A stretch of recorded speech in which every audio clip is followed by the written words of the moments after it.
ओम गणगणपतये नमः। ओम गणगणपतये नमः। ओम गणगणपतये नमः। ओम नमो भगवते वासुदेवाय नमः। प्रिय भक्तों, आज हम आपको अश्विन मास के शुक्ल पक्ष की एकादशी का वर्णन कर उसकी मनभावन कथा सुनाएंगे।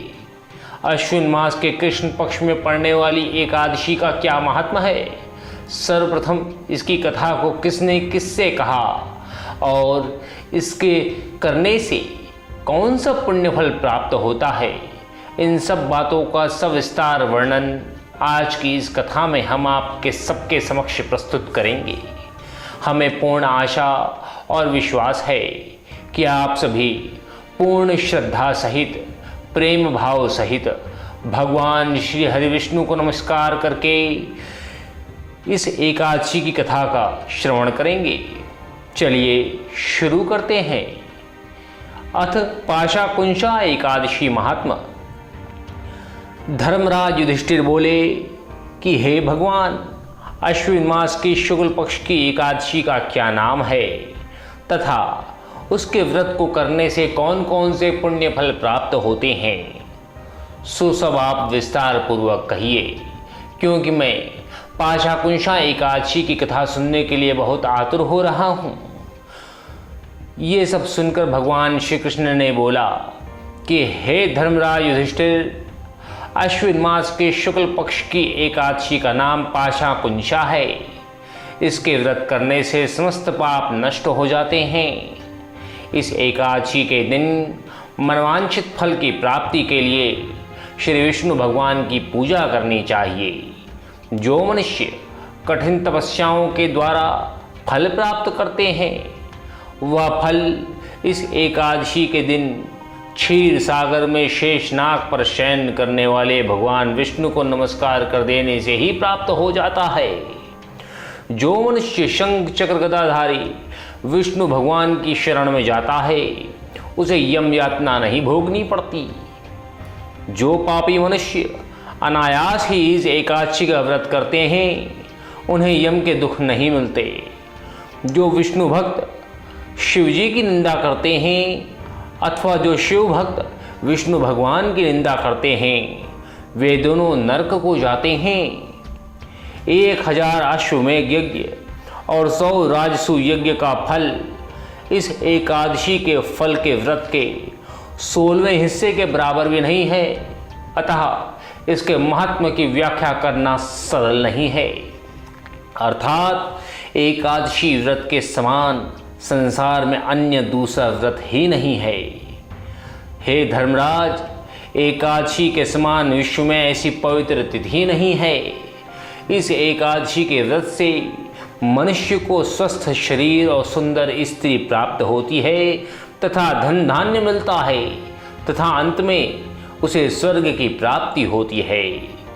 जो मनुष्य इस एकादशी के व्रत में रात्रि को जागरण करते हैं, उन्हें बिना किसी रोग के स्वर्ग की प्राप्ति होती है। जो मनुष्य इस एकादशी का व्रत करते हैं, उनके मातृपक्ष के 10 पुरुष, पितृपक्ष के 10 पुरुष और स्त्री पक्ष के 10 पुरुष विष्णु का वेश धारण करके तथा सुंदर आभूषणों से युक्त होकर गरुड़ पर सवार होकर विष्णु लोक को जाते हैं। जो मनुष्य एकादशी के दिन भूमि, गौ, अन्न, जल, उपानह, वस्त्र, छत्र आदि का दान करते हैं, उन्हें यमराज के दर्शन नहीं होते।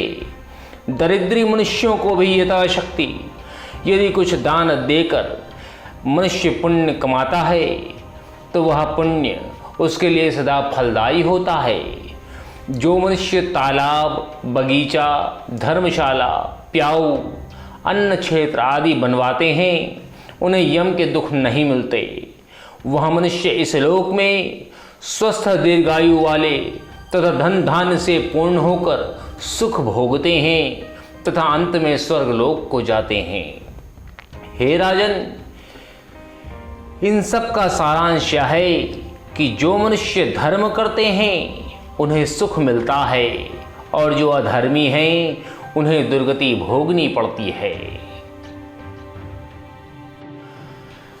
हे धर्मराज युधिष्ठिर, सनातन धर्म में यूं तो अनेकों व्रत बतलाए गए हैं, किंतु हमारे धर्मशास्त्रों और पुराणों में जो व्याख्या एकादशी के व्रत की मिलती है उसको सुनने से ये स्पष्ट होता है कि एकादशी के व्रत से बड़ी तिथि, एकादशी के व्रत से बड़ा पुण्यभागी व्रत न कोई था न कोई होगा। एकादशी का व्रत भगवान विष्णु को अति प्रिय है। जो भी प्राणी एकादशी का व्रत करके भगवान के समीप जाने की चेष्टा करता है, भगवान स्वयं उसके समीप आ जाते हैं और उसके समस्त मनोरथों को पूर्ण करते हैं। इस एकादशी के व्रत को धारण करते समय मनुष्य के मन में पूर्ण आस्था, श्रद्धा और विश्वास का होना अति आवश्यक है, क्योंकि बिना आस्था, समर्पण और विश्वास के भगवान कभी प्राप्त नहीं होते।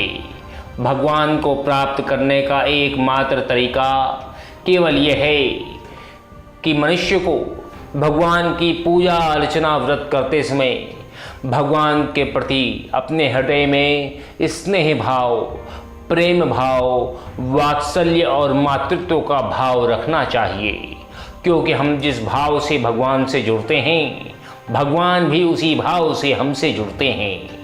भगवान अपने भक्तों के सदैव हृदय में निवास करते हैं।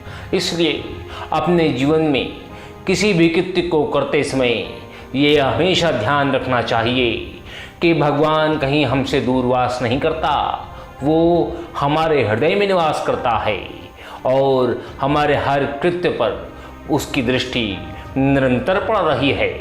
भगवान हमसे प्रेम करते हैं, अतः जब हम उनकी शरण में होते हैं तो वो हमें भटकने नहीं देते और हमारा मार्गदर्शन करते रहते हैं। अतः हम कह सकते हैं कि एकादशी के व्रत के पुण्य कहे या सुने नहीं जा सकते, क्योंकि वो असीमित होते हैं। जैसा कि सूत जी महाराज ने प्रारंभ में ही शौनक आदि 88,000 ऋषियों से बोला था कि एक वर्ष के अंदर 12 महीने होते हैं और एक महीने में 2 एकादशियाँ पड़ती हैं, सो एक वर्ष में 24 एकादशी होती है। परंतु जिस वर्ष लौंध अर्थात अधिक मास पड़ता है उस वर्ष 2 एकादशी बढ़ जाती है। इस तरह कुल 26 एकादशियाँ होती हैं। इन एकादशियों के नाम निम्नलिखित हैं: उत्पन्ना, मोक्षदा अर्थात मोक्ष प्रदान करने वाली, सफला अर्थात सफलता देने वाली, पुत्रदा अर्थात पुत्र को देने वाली, षष्टितिला, जया, विजया, आमल की, पाप मोचनी पापों को नष्ट करने वाली, कामदा, बरुथनी, मोहिनी, अपरा, निर्जला, योगिनी, देवशयनी, कामिदा, पुत्रदा, अजा, परिवर्तनी, इंद्र, पाशांकुशा, रमा, देवोत्यायनी, लौंद अधिक की दोनों एकादशियों का नाम क्रमानुसार पद्मिनी और परमा है। ये सब एकादशी यथा नाम तथा गुण वाली हैं। इन एकादशियों के नाम तथा गुण उनके व्रत की कथा सुनने से मालूम हो जाते हैं। जो भी मनुष्य इन एकादशियों के व्रत को शास्त्र अनुसार करते हैं उन्हें उसी के फल की प्राप्ति होती है। अतः आप सभी से हमारा ये निवेदन है कि आप सभी को एकादशियों के व्रत को करना चाहिए। एकादशी के व्रत को करने के लिए मन में पूर्ण आस्था और श्रद्धा होनी चाहिए और हमारे मन में भगवान श्री हरि विष्णु के प्रति पूर्ण प्रेम, आस्था, श्रद्धा और विश्वास का होना निश्चित है। तभी हम श्रद्धापूर्वक, सफलतापूर्वक इस एकादशी के व्रत को संपूर्ण कर पाएंगे। एकादशी के व्रत को करने से मनुष्य के लोक और परलोक दोनों ही तर जाते हैं। इतना ही नहीं, उसके पितृगण भी तर जाते हैं, उसके आने वाले वंशज भी तर जाते हैं, उसका कुल धन्य हो जाता है और उसके समस्त पाप नष्ट हो जाते हैं। एकादशी का व्रत पुराणों में समस्त व्रतों में सर्वोपरि बताया गया है। एकादशी के व्रत से बड़ा कोई व्रत पुराणों में नहीं बताया गया। अतः हम सबको नियम पूर्वक एकादशी के व्रत का पालन करना चाहिए।